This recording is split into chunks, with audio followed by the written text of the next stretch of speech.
నిన్న మన గౌరవ ముఖ్యమంత్రి గారు కూడా వచ్చారు. చాలా సంతోషం. మేమందరం కూడా ప్రధానమంత్రి గారు వస్తే మేము ఏం ఎక్స్పెక్ట్ చేసినామంటే, ఆ స్థాయి మనిషి ఇక్కడ ఫస్ట్ టైం వచ్చిండు, మా జిల్లా మీద ఎన్నో వరాలు కురిపిస్తాడు అని మేము ఎక్స్పెక్ట్ చేసినాం. కాకపోతే ఇదే ప్రధానమంత్రి మోదీ గారు 2014 ఎలక్షన్ల టైంలో పక్కకే కృష్ణానది పారుతుంది, అయినా కూడా పాలమూరు జిల్లా ఎడారి ప్రాంతంగా మారింది. మేము గెలిచిన తక్షణమే పాలమూరు రంగారెడ్డి ఎత్తిపోతల పథకానికి మేము జాతీయ హోదా ఇస్తే దాన్ని కంప్లీట్ చేస్తామని చెప్పి 10 సంవత్సరాలు అయిపోయింది. ఇప్పుడు నారాయణపేటకే వచ్చిండు. పాలమూరు రంగారెడ్డి ఎత్తిపోతల గురించి ఒక్క మాట ప్రధానమంత్రి గారు కూడా చెప్పలేదు. మన అభ్యర్థి అయిన డికే అరుణ గారు కూడా చెప్పలేదు. జాతీయ హోదా ఇస్తారా ఇవ్వరా? సరే, ఈ జిల్లాకు వచ్చిండు. ఈ జిల్లా ఏర్పాటయ్యి 5 సంవత్సరాలు అవుతుంది. 5 సంవత్సరాల 4 నెలలు అవుతుంది. ఇంతవరకు కూడా 5-6 సార్లు మేము ప్రభుత్వం తరఫుకెళ్ళి మేము లెటర్ రాస్తే నవోదయ పాఠశాల కూడా ఇవ్వలేదు. దాని గురించి కూడా మన అభ్యర్థి డికే అరుణ గారు కూడా ఏం చెప్పలేదు, ప్రధానమంత్రి గారు కూడా ఏం చెప్పలేదు.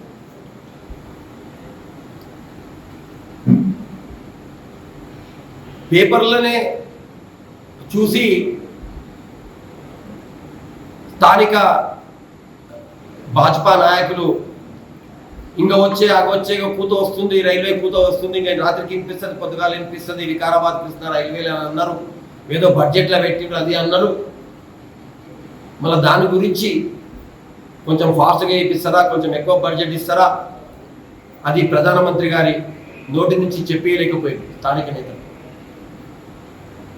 డికే అరుణ గారు కూడా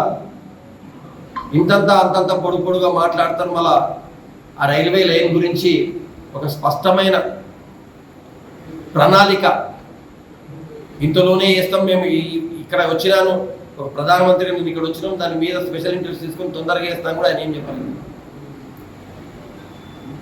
మరకెల్ నుంచి రామసముద్రానికి అయితే నేషనల్ హైవే ఉందో, మా ప్రభుత్వం ఉన్నప్పుడు దాన్ని ఒక ప్రపోజల్ చేసి మేము సెంట్రల్ గవర్నమెంట్ పంపించడం జరిగింది. ఆ మధ్యలో అప్పుడు స్టేట్ గవర్నమెంట్ అన్నది, రేవంత్ రెడ్డి గారు వాళ్ళు అక్కడ పోయి మేము ఇచ్చి వచ్చినామని అన్నారు. కానీ పత్రికా మిత్రులకు చెప్తున్నా, దాని మీద ఒకసారి డేట్లు చూసుకోండి, దాని మీద ప్రపోజల్ ఎప్పుడు పోయిందో, ఎప్పుడు సబ్మిట్ చేసామో ఒకసారి చూసుకోండి. ఇప్పుడు వీళ్ళు రాజేంద్ర రెడ్డి ఓడిపోయినాక వీళ్ళు వచ్చినాక సబ్మిట్ చేసినా ఒకసారి ఆ డేట్లు వెరిఫై చేసుకుంటే మీకు తెలుస్తుంది. అంటే మొత్తంగా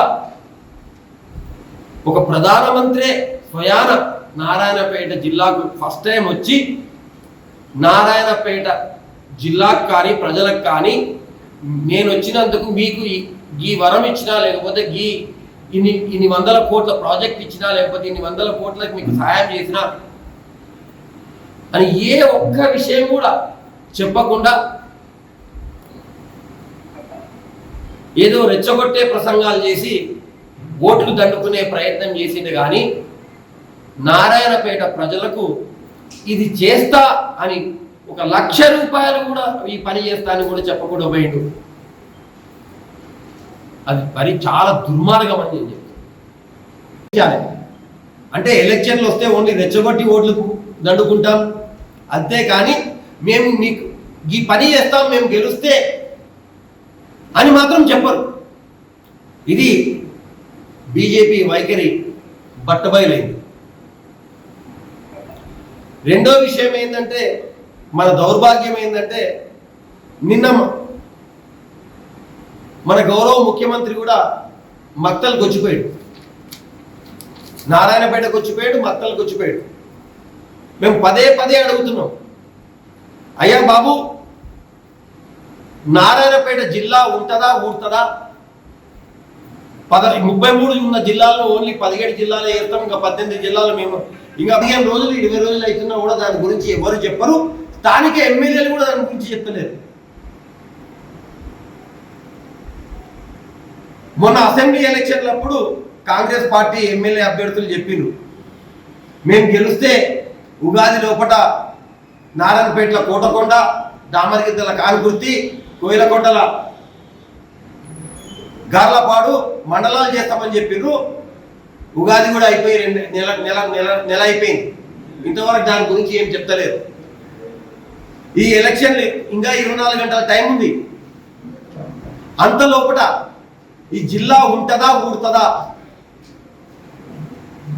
లేకపోతే ఈ మండలాలు మీరు చేస్తారా చేయరా అని మీరు నిర్దిష్టంగా చెప్పకపోతే ప్రజలు ఏమనుకున్నారంటే, ఏం కంక్లూజన్కు రావాలంటే నారాయణపేట జిల్లా ఉండదు అనేది నారాయణపేట ప్రజలు అర్థం చేసుకోవాల్సి వస్తుంది.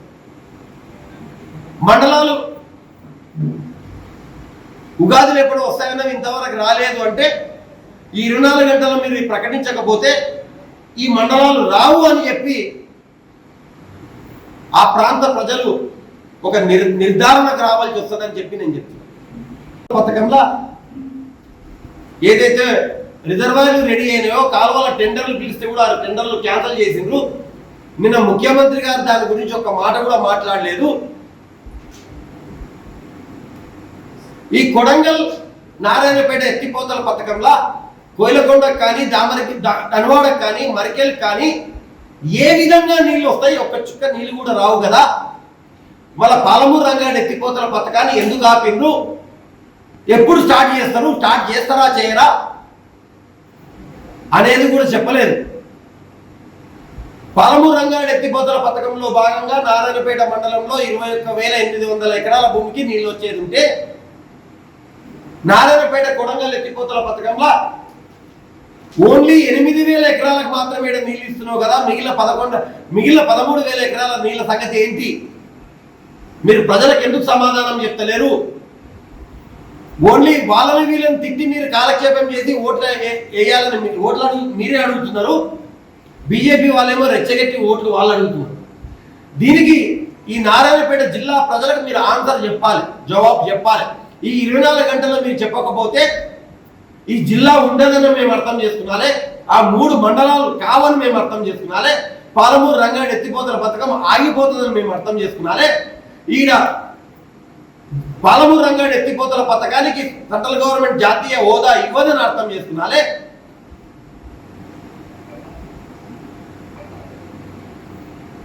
నవోదయ విద్యాలయం ఇవ్వదని అర్థం చేసుకున్నారే. స్వయాన ప్రధానమంత్రి వచ్చి సైన్స్ స్కూల్ గురించి కూడా ఏం చెప్పలేదు. మేము వస్తే ఇస్తామని ఇక్కడ లోకల్ నాయకులు ఎగిరెగిరి దిగుతారు బీజేపీ వాళ్ళు. స్వయాన నిన్న ప్రధానమంత్రి ఇంటికి వచ్చిన దాని గురించి కూడా ఏం చెప్పలేదు. అంటే మీరు వచ్చి ఉత్త చేతులు మాకు చూపించి ఓట్లు దండుకొని పోనీకి వస్తున్నారు. ఇది మేము ప్రజలు గ్రహిస్తాము, ప్రజల పక్షాన మేము పోరాడతాము. ప్రజల పక్షాన పోరాడాలంటే ఢిల్లీలో జై తెలంగాణ నినాదం వినిపించాలంటే ప్రజలందరినీ నేను కోరుతున్నా, అయ్యా మీరు కారు గుర్తు కొట్టేయాలి, మన శ్రీనివాసరెడ్డిని గెలిపించాలి. అప్పుడే జై తెలంగాణ నినాదం ఢిల్లీలో వినిపిస్తుంది. మొన్న ఎవరో అన్నారు సదా ఈయనకేమొస్తుంది అడా, బీఆర్ఎస్ స్థానిక ఇక్కడ పార్టీ కదా. అయ్యా ఆ రోజు 2 ఎంపీలు ఉండి కూడా తెలంగాణ సాధించిన పార్టీ మాది. అప్పుడు మేమేం ప్రధానమంత్రి కాదు, మేమేం మంత్రం కాదు. 2 ఎంపీలుండి మేము తెలంగాణ సాధించుకొని వచ్చినాం. తెలంగాణ గురించి పేగులు తెగిందాక మేము పోరాడినాం. ఇవాళ కూడా మేము గెలిస్తే తప్పకుండా పేగులు తెగిలినాక మేము కొట్లాడతాము. నారాయణపేట జిల్లా పోకుండా కొట్లాడతాం. పాలమూరు రంగారెడ్డి ఎత్తిపోతల పథకాన్ని స్టార్ట్ చేయడానికి మేము కొట్లాడతాం. ఈ తెలంగాణ నినాదం సమర్థవంతంగా ఢిల్లీకి తీసుకెళ్తామని చెప్పి ఈ సందర్భంగా మీకు చెప్తున్నా. మళ్ళొకసారి డిమాండ్ చేస్తున్నా, స్థానిక ఎమ్మెల్యేలను, ముఖ్యమంత్రి గారిని ఈ జిల్లా ఉంటుందా ఊడుతుందా, ఆ 3 మండలాలు వస్తాయా రావా, 24 గంటల్లో కూడా మాకు క్లారిఫికేషన్ ఇవ్వాలి. లేకుంటే ఇవి రావు అని మాత్రం మేము కన్ఫర్మ్ చేసుకోవాల్సి వస్తుంది అని చెప్పి ఈ పత్రికా ముఖంగా మేము తెలియజేస్తున్నాం. Thank you very much. లీడర్లు ఉన్నారో మీకు అర్థం చేసుకోండి. నా స్థాయి కాదు, దీని గురించి ఆన్సర్ చేసేది నా స్థాయి కూడా కాదు. మాట్లాడుతున్నారు అంటే ఎవరైనా ఎవరు నోరు తెరిస్తే అబద్ధమే మాట్లాడుతున్నారని అర్థం కదా. నేను ఓడిపోయిన అప్పటి నుంచి కూడా నేను ఒక ప్రతిపక్ష నాయకుడిలాగానే మాట్లాడుతున్నా కదా, మన హక్కుల గురించే మాట్లాడుతున్నా కదా. ఇంతకీ ఏ పార్టీకి పోతా అంటున్నారు నన్ను?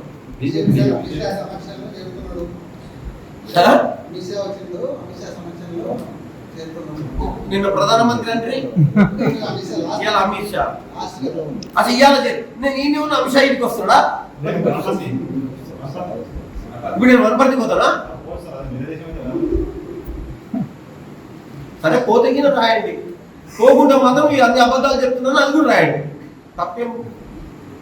నేను వనపర్తికి పోకుంటే వీళ్ళంతా తప్పులు చేస్తున్నారు, నాన్ సెన్స్ మాట్లాడుతున్నారు, మీరు ఘాటుగా రాయండి. రాయకుంటే మాత్రం నన్ను అడగదు ఈ క్వశ్చన్. మీరు ఘాటుగా రాయలేదు, నేను పోతే నా మీద కూడా ఘాటుగా రాయండి కదా. మీరు ఏమనుకోకండి, of the record. Like, share, subscribe.